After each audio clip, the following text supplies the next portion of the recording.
রোগীর মৃত্যুকে কেন্দ্র করে হাসপাতালে ভাঙচুরের ঘটনা ঘটেছে নেত্রকোনায়।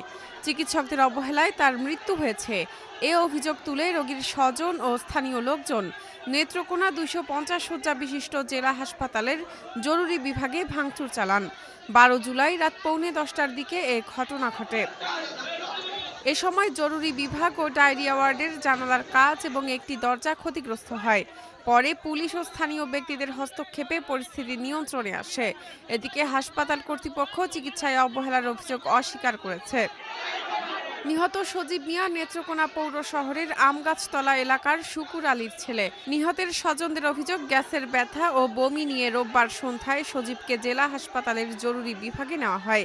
পরে তার শারীরিক অবস্থার অবনতি হলেও বিদ্যুৎ না থাকার অজুহাতে দায়িত্বরত চিকিৎসক সুজন পাল যথাযথ চিকিৎসা দিতে সময় ক্ষেপণ করেন বলে অভিযোগ করা হয়। এক পর্যায়ে হাসপাতালে চিকিৎসাধীন অবস্থায় তার মৃত্যু হয়।